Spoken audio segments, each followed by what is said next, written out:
And we are live. Can you hear me? I feel like I'm really slow moving here, but we're live with Everything is Attitude. I've been sitting here waiting to get on for at least a half hour or so, right, Rosemary?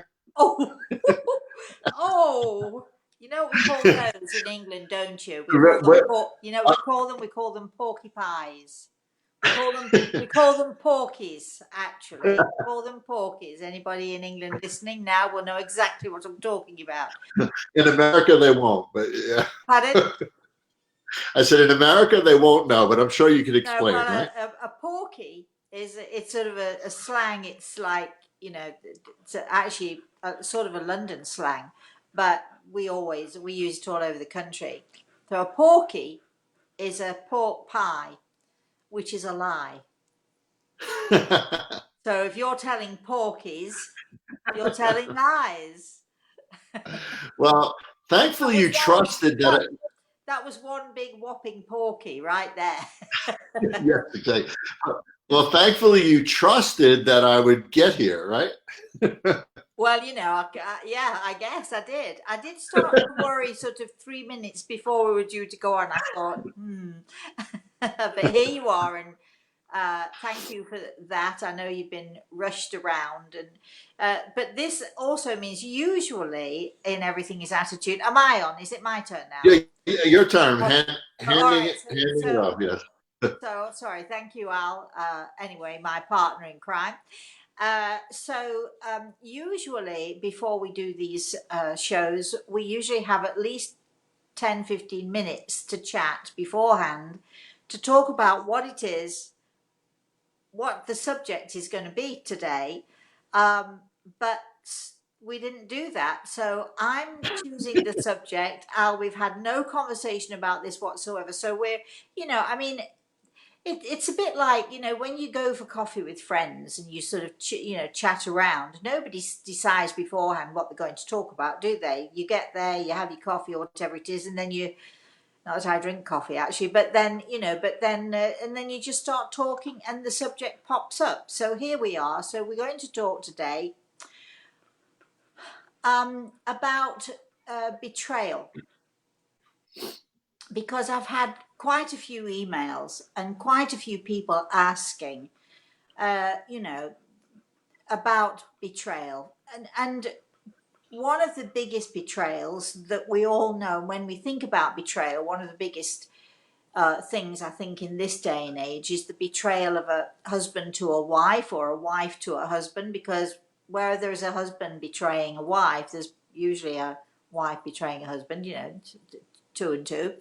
And, so that's a huge betrayal. But there are many different types of betrayal. And there are some of us like myself who grew up dealing with betrayal on a sort of fairly consistent level.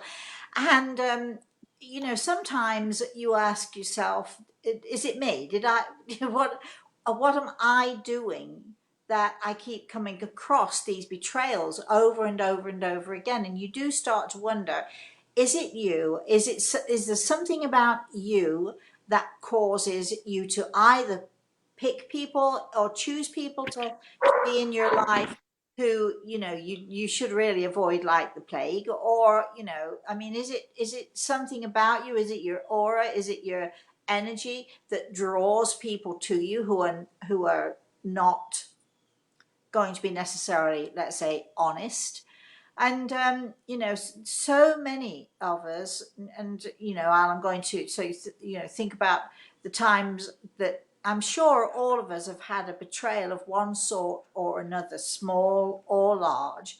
And I'd like us to talk today about, first of all, let's discuss the betrayals that we've had, and I'd love to hear comments from people watching about their betrayals, and what, if anything, can we do to, first of all, to get over the betrayal, to learn to trust, because it's all about trusting. Because once you have been betrayed by a person, how on earth, I've lost you, Oliver, there you are.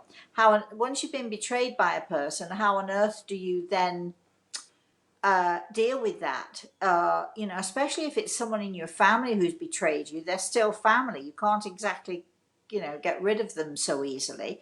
How do you deal with betrayal? How do you deal with finding trust in someone? Can you ever fully trust someone again who has betrayed you? And you know, it's a huge subject, and I think that many people have serious trust issues.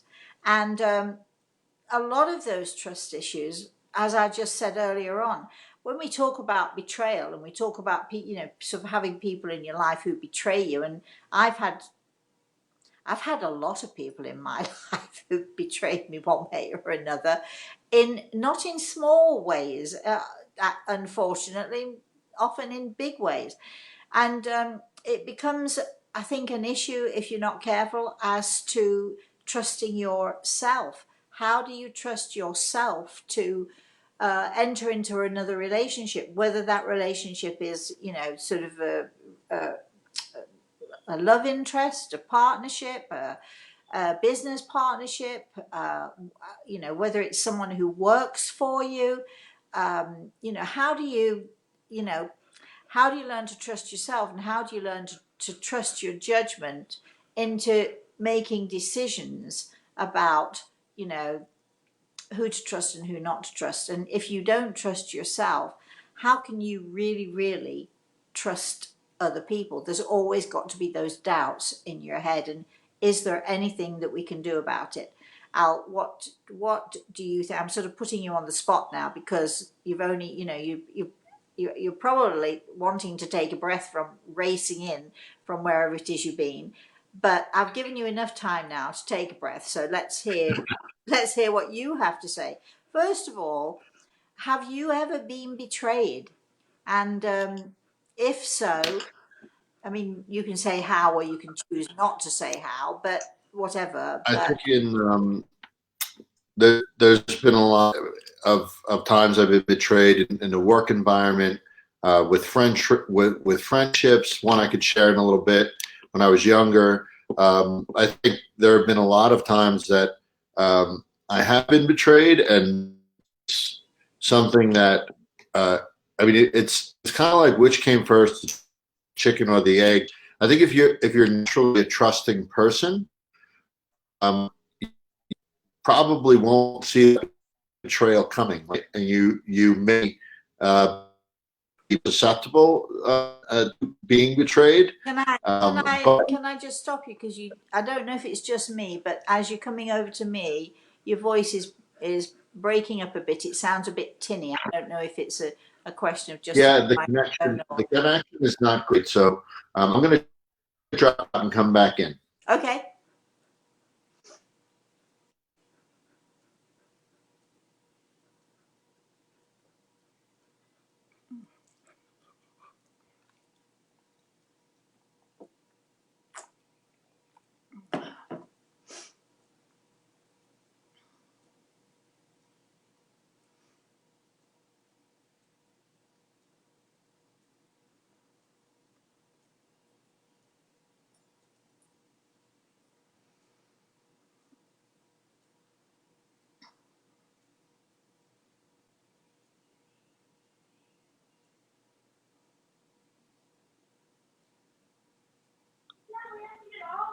There you are. I didn't know whether to talk, if anybody could hear me, or if when Yeah, you you could still when talk for I didn't sure. Yeah. know if when you went off, I went off as well.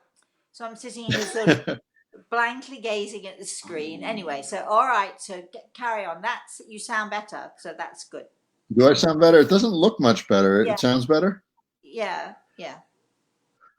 Okay. So yeah, I was saying that trust is a funny thing, because when I feel like if you're a trusting person, you're more susceptible to betrayal, because it's coming, or it's not on your radar. So it's a difficult thing to, because that gets damaged when you are betrayed, right? You have to try and stay trusting, and this is what we'll talk about, how that recipe is, even in the face of being and it affecting you a lot, right? In a lot of ways, it's hurtful. It's you don't necessarily understand it because you may not have that mindset or mentality towards others, or you would never do that to others. So it's really eye opening in a hurtful way. The whole betrayal piece, and it does if your trust in others. But I think what we'll get to is that it you'll be in a really bad place versus looking at each instance individually and each person individually, knowing that one instance that happened to you does not relate at all to a scenario. If one friend betrays you, it does not mean in any way, shape, or form that another friend will betray you. They're not related. So I think that's the mindset that you have to continue to be trusting. Yes. Yes, however, that also that puts you in an extremely vulnerable place Yes, it does.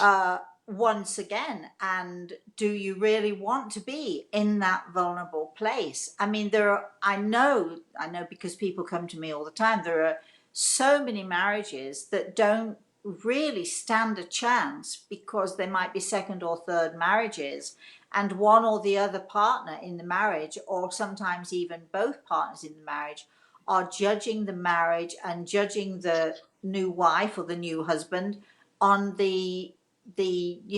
on what happened before. If their previous wife lied and cheated, how do they trust again? How do they trust the second wife? And so there's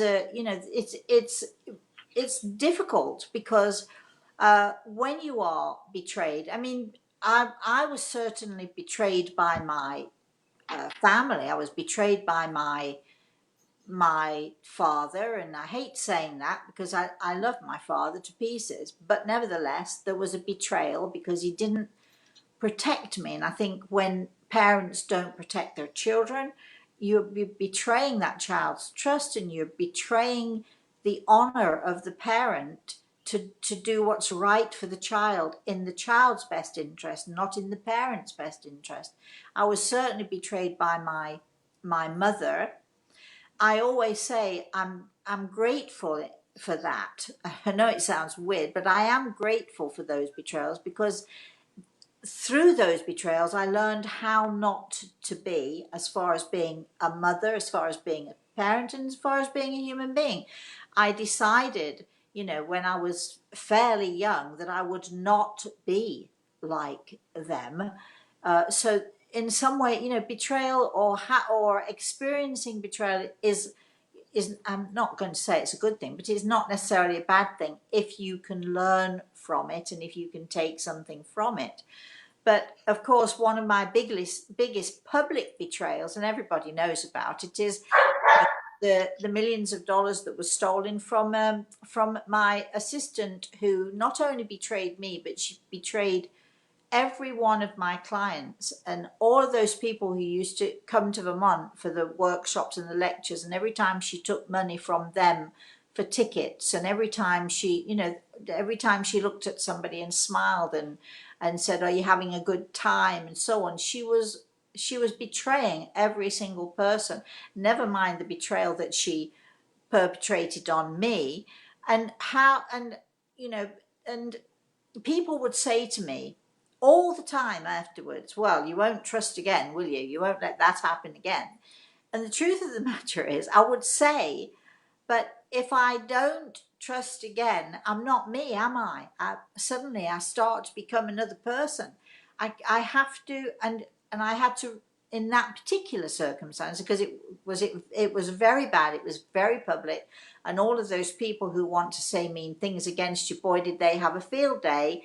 And it wasn't pleasant. It was hard to deal with, but I determined that if I allowed what happened to change me and to make me a less trusting person, to make me more cynical, then that person who betrayed me won hands down, because I would have then been betraying who I am. So but how to get through those things, how to get through the fact that you find a husband, you've been married for 15 years and you find the husband's had not one or two relationships, but numerous relationships over the years. How do you stop yourself from getting angry and bitter and feeling put upon? And it's an extremely difficult thing, and it totally can destroy a person's ability to trust. It can totally destroy a person's ability to even pick their head up, because there's a certain shame also attached to the fact that, you've allowed someone to do that to you. And and if you're any kind of a person, a thinking person, you have to at some point say, was I somehow responsible for that? Was I not paying enough attention? Which certainly I can admit to. I can make excuses for that. I can say my daughter was ill for 2 years. I was ill. I was having all sorts of kids. You can make excuses, but nevertheless, at the end of the day, even if you put in a situation where you have to give another person, more authority than you would if everything was okay. Still, the bottom line is, for me anyway, I should have still made sure that I safeguarded myself, because somewhere in the back of my head, I knew I shouldn't trust. It's like the wife whose husband's often doing whatever he's doing, and don't think for a minute that husbands don't do, that wives don't do the same thing, because they do. But but there's some. I mean, certainly with my own marriage, somewhere in the back of my head, when I actually came to that moment of facing the truth, somewhere inside of me, I knew. And I think that we all have some sense of, I mean, there are very few betrayals that totally come out of the blue, but I think it might be that we're perhaps not brave enough, or we don't want to accuse someone because we don't want to look like we're jealous, or we don't want to look like we're being neurotic, or we don't want to say you're doing this and this, to offend anybody, and on it goes. So you were going to talk about the first time you're talking about a friend who betrayed you. Yeah. Before that, though, as you were talking, I remember a good friend of mine, who I was very close to. Since I've moved, I'm not quite as close to this person, but we had really extensive conversations about her. She was older than me, but her husband had actually cheated on her, and she actually chose to stay with her husband. And I remember having really extensive conversations, because I was perplexed. I was really like, how did you stay with him, essentially, because of the whole trust? Deal with that. Yeah. And how do you deal with that? Right. Yeah. And she would explain to me that, she loved him, and he made a mistake. And it was difficult at first, because everybody told her to leave him, and everybody told her to move on. But in the end, she didn't want to change her life, and she knew that she still loved him and that he still loved her. But she said that it's always on her mind. It's always in the back of her mind. But she had a philosophy that she wouldn't bring it up. Even in arguments, she said it wouldn't come up, because it was her choice to move forward, even though he did this. And she said she had to have the mindset that I'm moving forward with this. It's not fair to keep bringing it up and to go back to it. And even though it was on her mind, a good amount of time still, or it came back to her mind, she still wouldn't go back to it, because she chose, even after he betrayed her, she chose to move forward and to trust again.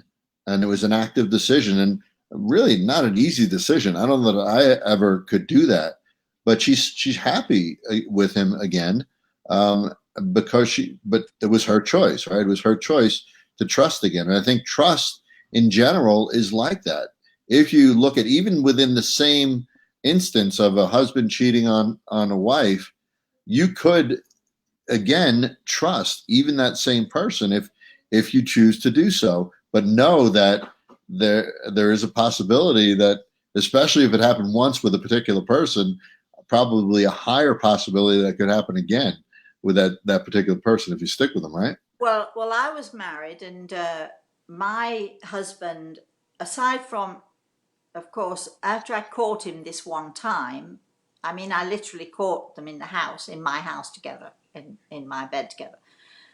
It was her daughter's birthday party, and I was giving the daughter the birthday party because she didn't want to. But it's a whole, such a weird story. But anyway, and I just before I caught them, I just knew that I was going to catch them. Right? Nothing to do with being psychic, I don't think. It's just this knowing.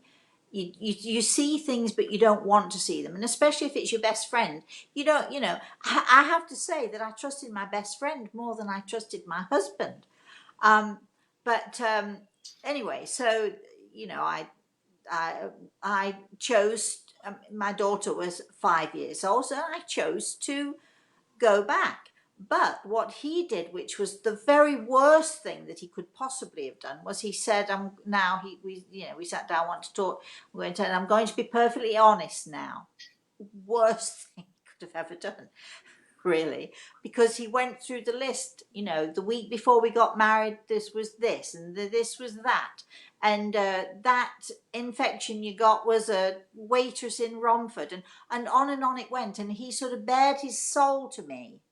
Now, I'd already decided I would take him back, and he's now bearing his soul to me, and I know that the chances of him being faithful ever again to me are like zero. But I've got a 5-year-old. I've already taken him back. We've already had, I love you, you love me, that sort of thing. But I mean, I didn't realize the extent of the betrayal. But now I counsel a lot of people, and I counsel a lot of couples when people come to see me. We talk about the possibilities and whether this can work and whether you stay married and so on.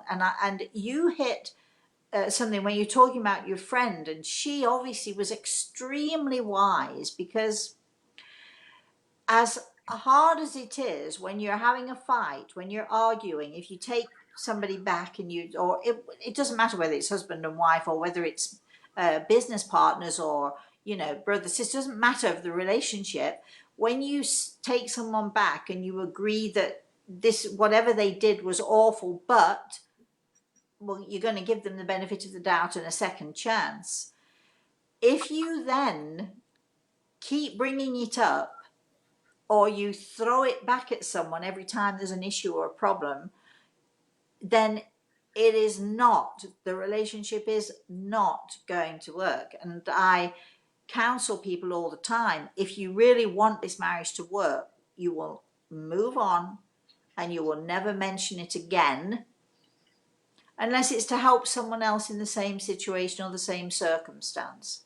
Because, whether or not whoever it is who's perpetrated the betrayal, whether they betray again or not, if you keep bringing it up in a relationship, no matter what, for instance, if you're a business partner and you found it, your employee has stolen money from you, and you say, all right, well, I'm giving you the benefit of the doubt, and as long as you pay it back, okay. But if you keep bringing it up all the time, well, you stole this money, so you can't expect me to trust you. It's not going to work. It's absolutely not going to work.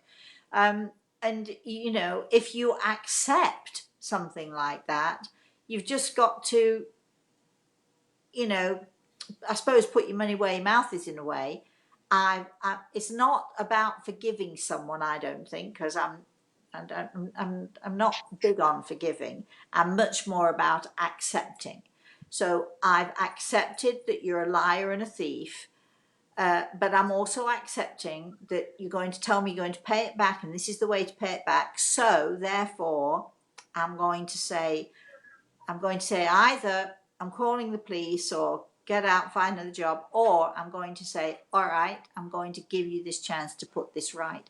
But if you give somebody the chance to put it right, you can't then keep throwing it back at them. It's not fair to them, it's not fair to you, and it has, and it becomes a relationship that is really toxic. It's doomed for failure, right? I mean, there's no way that it could survive, and rightly so. Like you can't, you have to move forward in a positive way. We're talking about everything is attitude, right? And once you make that decision, you have to put the best foot forward and not keep harping on it, because that you're it's just gonna you're just gonna keep distancing yourself. You ruin And, yeah, everything. You and just whatever. ruin the possibility of any kind of harmony or any kind of mending an issue. It's just not going to happen. But betrayal is a funny thing, and I'm going to tell you this story because as we're talking, it just reminded me. I had a lady who used to come and see me on a regular basis for consultations, and she had a lovely husband who worked really, really hard, and he would work away a few days in the week, and then he'd come home and have a long weekend, and then he'd go away again, and so on. And as far as he was concerned, they had a really good relationship. But of course, when you come to see me, it's going to come out. If you're doing something naughty, can't come and see me and not expect me to tell you about it. And she wasn't even an attractive woman, which that shouldn't make any difference. But there we are. But she had at least continually, as long as I knew her, and I knew, a few years, she would continually have not one boyfriend but two. And if she ditched one, or if they ditched her, she couldn't cope without two boyfriends, you see, as well as a husband. And I would say to her all the time, your husband will find out. He absolutely will find out. If you continue to do this, he will find out and your marriage will be over. I mean, I don't know how many times I told her and how many times I warned her, but she just didn't want to give it up. So one Christmas, one of her boyfriends sent her a Christmas card, and her husband opened it by mistake, and and it wasn't signed. So, hope you have a wonderful Christmas, and there's no signature or anything, and there's hearts and flowers all over the card. I mean, he's going to suspect something, right? Anyway, he asked her who it was and so on, but he then began to realize that she was being naughty. About a year later, and this is the most amazing thing, this woman who had betrayed her husband over and over and over again called me one morning sobbing, absolutely sobbing, in tears, because her husband had come home from one of his trips away, packed his bag, said he met somebody else and he was leaving her. And she was so angry and frustrated, and how could he do this to me? And how dare he have an affair with somebody else? And she felt so betrayed, and she was serious. And I'm listening on the other end of the phone thinking, is it me? It's like, because to me, if you're the person who's been betraying for years, you can't get angry when somebody else betrays you back, can you? I mean, you can't, you know what I'm saying? It's like, it just, so it's people's mindset. Did she really think that she was betraying her husband, or did she think that, what he doesn't know doesn't hurt him? I Because think I'm I sure think there's people some of people that. rationalize when you betray somebody.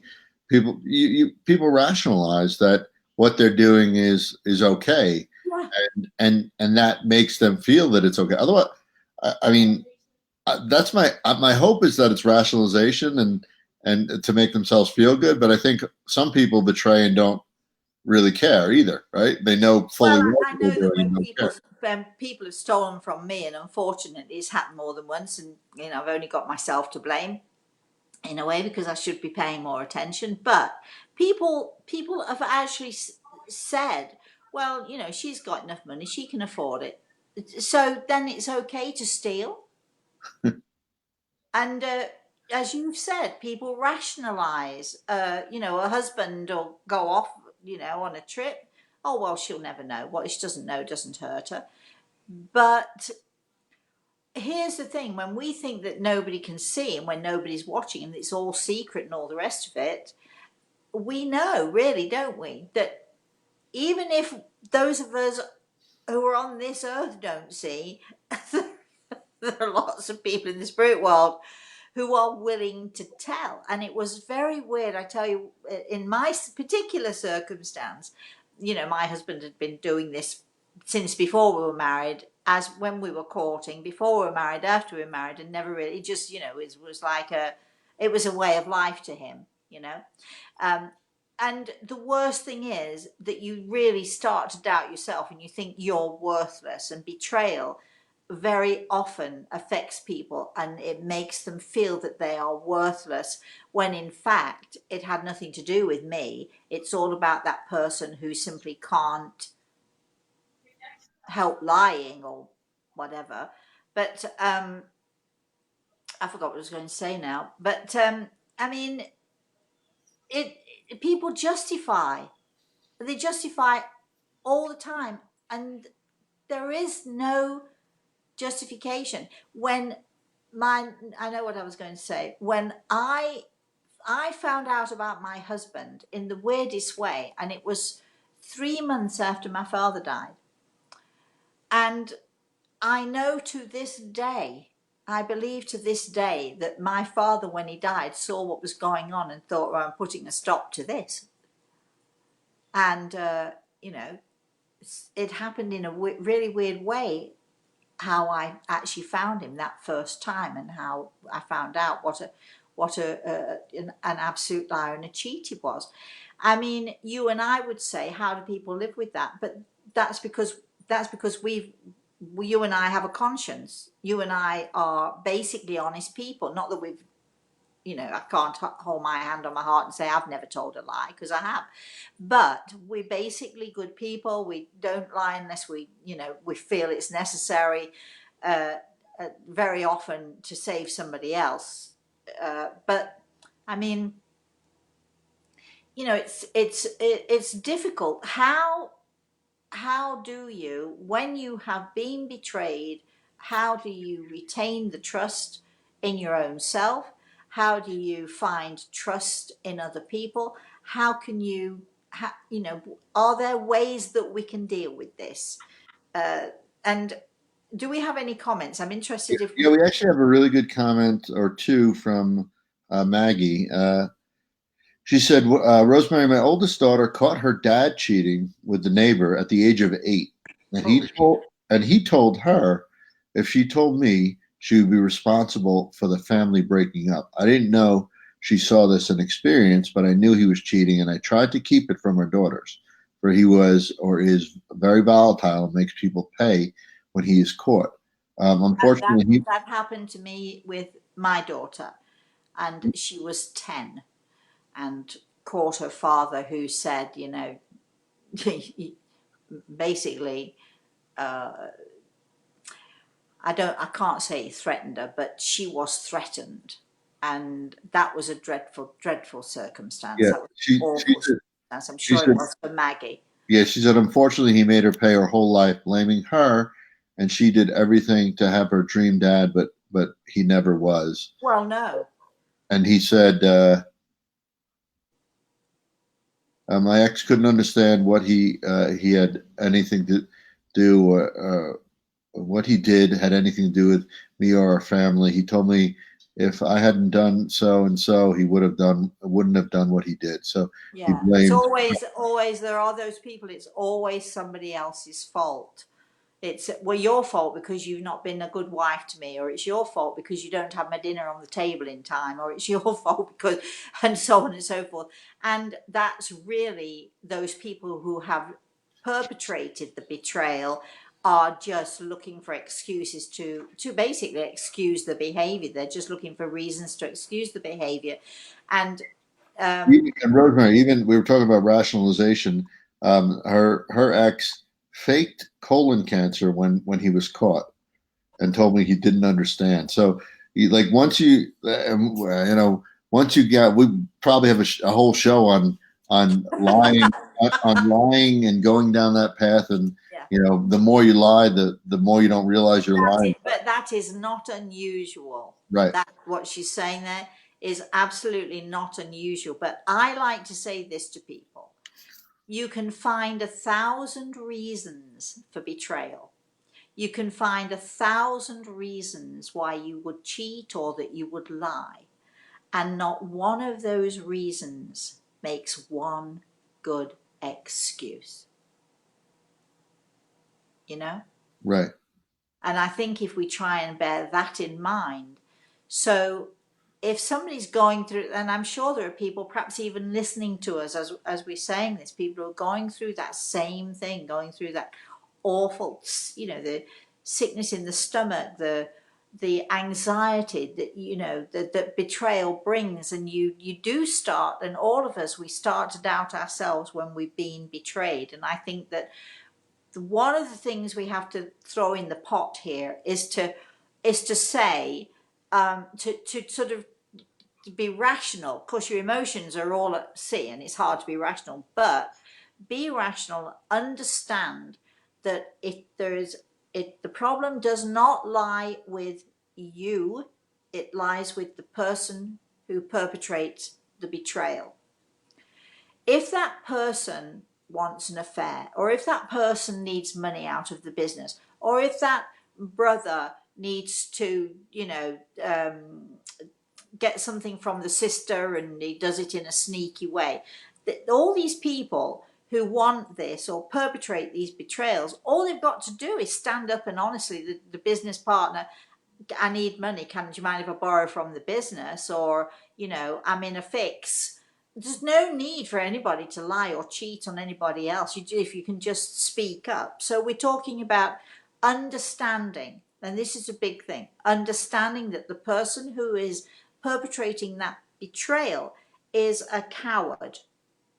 In that moment is a coward. If you're not happy with your marriage, tell your wife, separate, do your thing, they do their thing, or whatever, or talk about it and go for therapy. But don't lie and cheat and keep the lie going, because that means you want your cake and eat it. And that means that you're too much of a coward to tell the one person that you're having a relationship with another person. Just while we're saying this, I don't want people to think that I don't understand about attraction, because you can be married and you can have been married for years, and maybe one of the partners is indifferent to the other one, right? And then that person who's sort of had this indifference, let's say, put upon them, one day they're walking through the supermarket and and there's an attraction, there's a natural attraction to someone, and you might take one or two steps to it. But on the third step, don't be a coward. Go and say to your wife or your spouse, you know what, I've met someone else. I don't know if it's going to work out or not, but it's made me realize that I'm not happy in this relationship with you. So be open and honest about it. There is no need for the lying and the cheating. I would be interested if there's anybody out there listening who thinks that I'm wrong, and maybe they do have a really good reason for lying and cheating. Let me think. If your wife is laid dying and you're cheating on her because you can't have sex with her because she's laid dying, is that a good reason to lie and cheat? I mean, I would be interested in people's opinions, because I don't think it is. What do you think? I don't think it is, and I actually had a relative that actually did that, and is still with the woman today. And the woman that he did it with was a saint, just a beautiful soul and woman, and she died of cancer, and even while she was dying, he was still involved with this other woman, and is still with this other woman today. So I can't understand it in normal circumstances never mind that. I do think other ingredients, or another big ingredient, is to uh, understand or have empowerment, right? It's your decision whether to continue with a relationship with this person, whether it's a friend or a spouse or a girl, Whoever it is. whoever it is. It's you hold the choice in what you want to do from there. And like you said, dismiss if they're telling you it's your fault, but also empower that it's your choice to proceed how you want with that specific person. And also, another ingredient is to look at these things and instances individually and don't carry it over to the next person you meet, friendship you make. Well, That's hugely I important. think when you do that, I think it's because there's a bitterness inside of you. Right. There's an anger inside of you. Uh, Somewhere along the line, you've been hurt to the point where, I'm never going to trust anybody again. Then don't have a relationship with anybody again. Go out for coffee.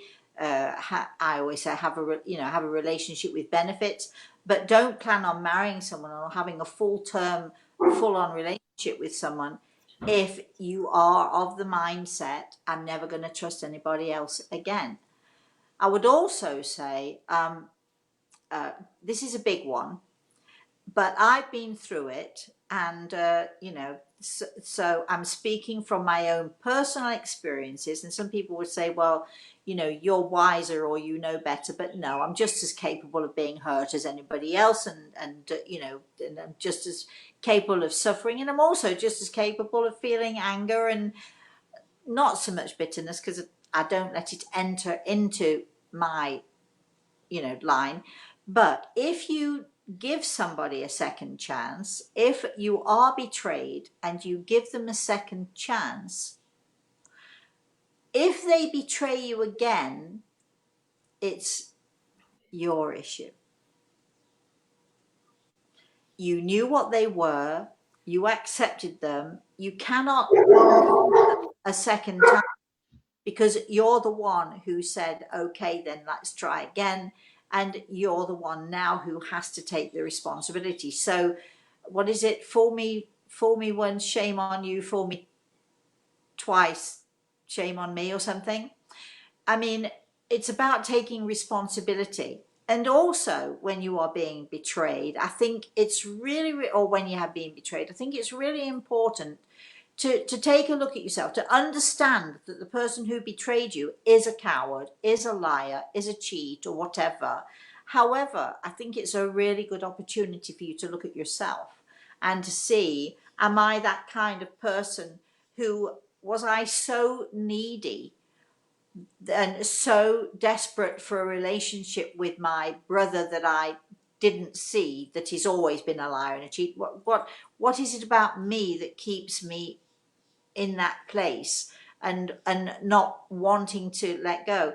I'm thinking of a conversation I had with someone yesterday, with a brother, the issues with a brother, and I said at one point, what is it about this situation that keeps bringing you back and bringing you back? Is it that you like the drama, and you just, and he feeds that side of you? Because if you're looking for that and accepting that because you like the drama, then it's your fault.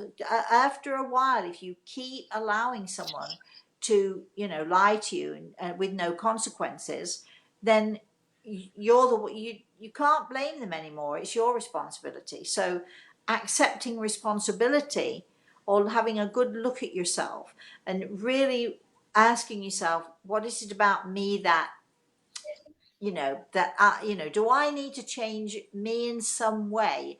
Not on a basic level, but should I have given him more attention? Should I have put more effort into the relationship? And if so, and if that's the case, even if you don't give that person a second chance, going into the next relationship, that that's what you need to do. You this because it's rarely one person's fault. Um, I mean, I look at my marriage, and I'm sure there are lots of things that I could have done differently. Although my husband was just a natural philanderer, but there are, you still, if you look at yourself and say, well, I wasn't very loving, I wasn't very caring, I didn't give him that emotional food that he needs, and I knew it. Then you can hardly complain then if he finds somebody else. But if you're the one who did the betrayal, for instance, if you're the one who did find somebody else, at least be honest about it and go and say, sorry, but this isn't working for me. A business partnership or otherwise, whatever that relationship it is. And I've done this with my, one of my sisters. You get to a point where you just have to put the wall up and you say no, because you're having to protect yourself. So sometimes a betrayal is so strong that you have to, another thing in the pot is to say, learn when to say, okay, I'm done now. I wish it were differently. I wish it would behave differently. I wish it could be different, but I'm done. So, firmness and understanding that it's not something necessarily that you did wrong, although could you have done better? And the answer usually is yes. And so therefore, if you do want to meet someone else and you do want a new relationship or whatever it is, or you just make sure that you work harder at protecting yourself, and you work harder at protecting the relationship, whatever that relationship is about. Yet it's a fine line. I mean, you want to protect yourself, but you don't want to become guarded, right? So it's Protecting yourself does not mean hiding behind. And that's when bitterness and anger sets in, and right. that's when you likely to sort of, without intention, actually flows into the next relationship that you have. Yeah, Maggie had a couple more comments. Wish Maggie could come on. She would have been perfect. Yeah, come on, Maggie, give us Um, a show. she had a friend that said that they are destined to have that in their lives, and I think what you're saying is it's more something that maybe innate in your personality that allows that to happen rather than it being destiny, right? And she couldn't actually leave, or chose not to leave because her children are young, and she waited till she was older to divorce. And those things happen, right? Those Yeah, but scenarios. I will say this, and Maggie, I love you to pieces, and I love the fact that you're doing this. But coming from the same place, I'm not saying that Maggie did this, but I am saying that, I always say in relationships, people will say he should leave, she should leave, whatever, lots of advice about what we should do. You're not ready till you're ready. No matter what is going on, you're not ready to sever a relationship until you are ready. And no amount of advice and no amount of anybody else telling you what you should or shouldn't do, and no amount of common sense within your own head is going to help you with that decision until you're ready. And I know, and I'm not saying that this is the same for Maggie, but I do know that on a certain level, maybe on some subconscious level, I used the fact that, oh, well, I can't leave because I've got my children.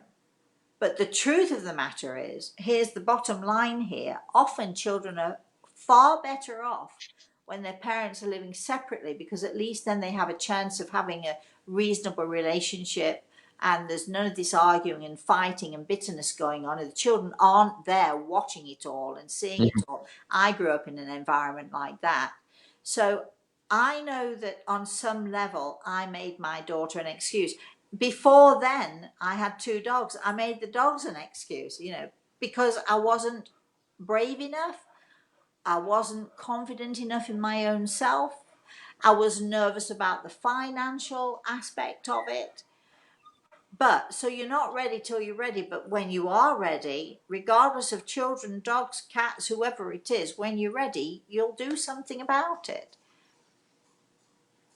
So what's going on there? I can see you sort of. I'm trying to move and manipulate, looking who's where. The kids are sneaking around. Christine, my wife, snuck behind me. We're we're close to time, but I think Any more comments from anybody other than Maggie? That I no, mean, that would be no. nice, Maggie. It would be She's nice. doing most of the commenting. Judith says we are always faced with opportunities to overcome tendencies we carry over from other lifetimes, learn the lesson. And that's true, maybe not over lifetimes, but over, instances throughout our life, right? Yeah. Uh, it is in the end, it's our choice how we respond. And if I don't know why I'm thinking of this, but I was watching a broadcast, and it was after a terrorist act had happened, and the person on the air said, they were talking about, are you going to go to this place or would you visit this place?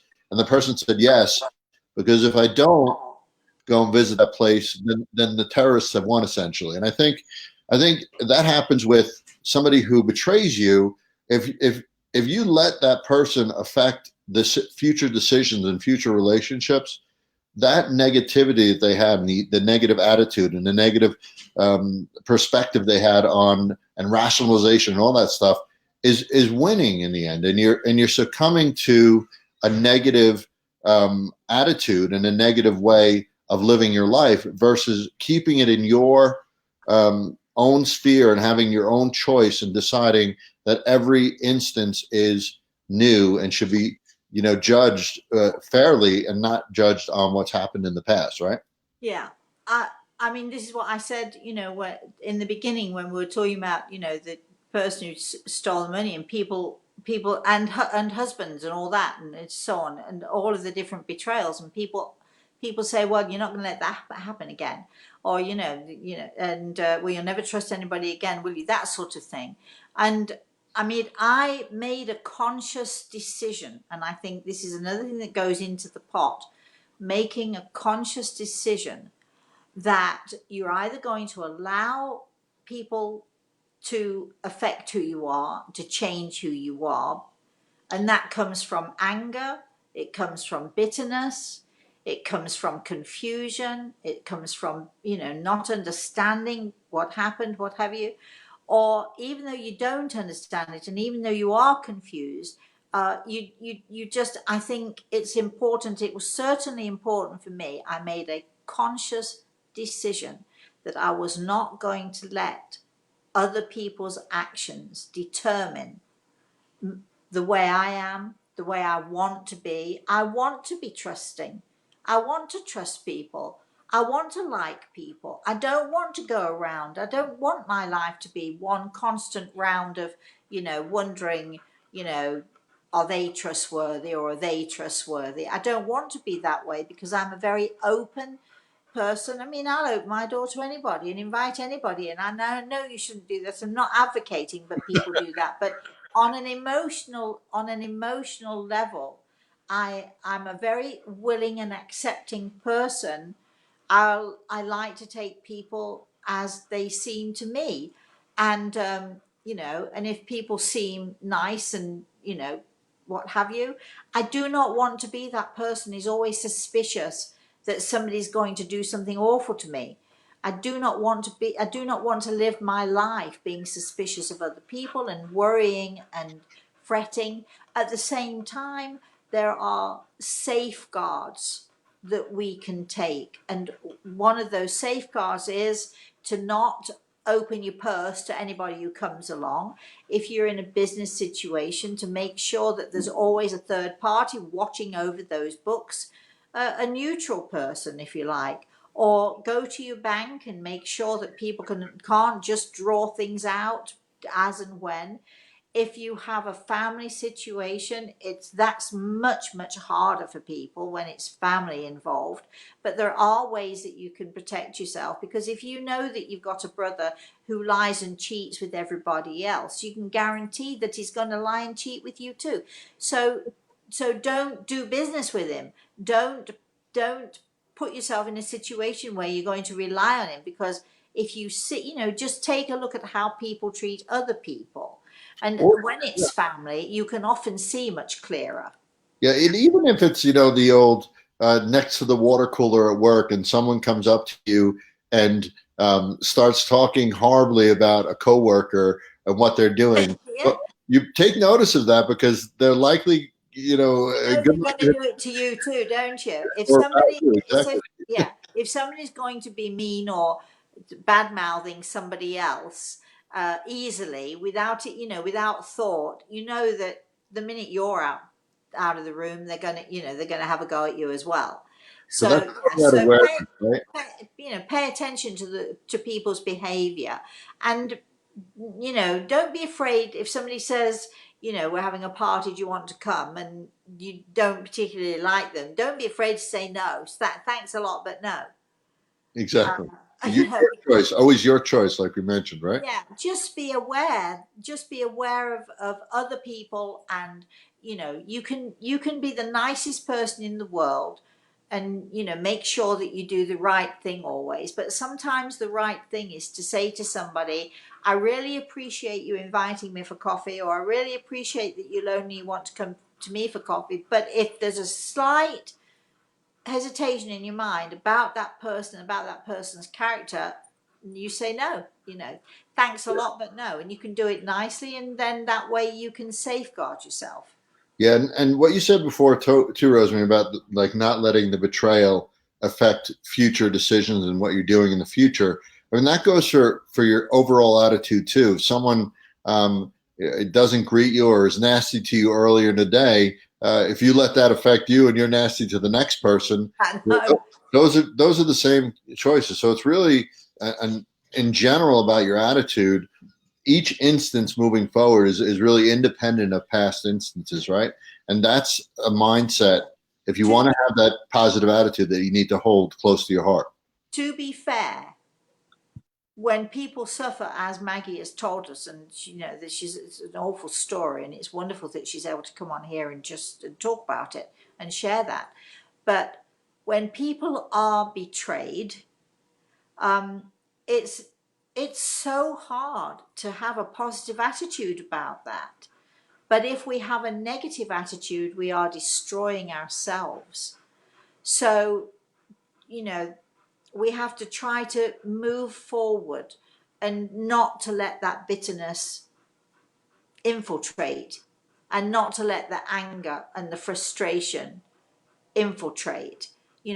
Have your moment, have your moment in court, say what you have to say, whatever it is, or have your moment with that person, and then let them go, kick them out of your life. Or if you decide that a second chance is worth it, understand if they betray you again, first time, shame on them, second time, shame on you. You have to take some responsibility for that as well, to have made that decision. But at the same time, we're all human beings going along in this life doing the very best that we can. And if somebody betrays us, that's a shame on them. But you just have to move. You just have to move forward the best you can, and try, if you can, to remain positive and take each person on their own merit as you go along in life. Yeah, and you always say it's easy when it's easy, right? And if you're betrayed in a way that affects you and hurts you deeply, it's. I mean, I haven't been betrayed in marriage, but if I were, it would be a challenge for me to trust and move forward. So it's like you said, easy for us to say, but I think we've all been betrayed in different ways. But in the end, if we know that it's our decision and we know that we're empowered to look at every instance individually, I think that's the best mindset to have. As difficult as it may be sometimes, I think that's the best mind. It's the only mindset that I think you and I could subscribe to, right? I mean, I otherwise you think get kind of I think carried into that, this. second chances are great. Giving people second chances that's what I'm all about. I try to give second chances. Third, fourth, fifth chances. No, come on, get a grip. It's like, enough is enough, sort of thing. Yeah, it's easy when it's easy. It's not so easy when it's hard. Uh, I think we've talked it to death for today.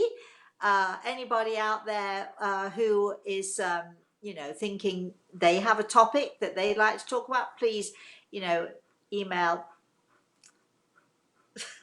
What is it? Is it Info at everythingisattitude.com or Al at alpizano.com or Rosemary at rosemaryaltea.com. see, it's easy. It's easy when it's easy.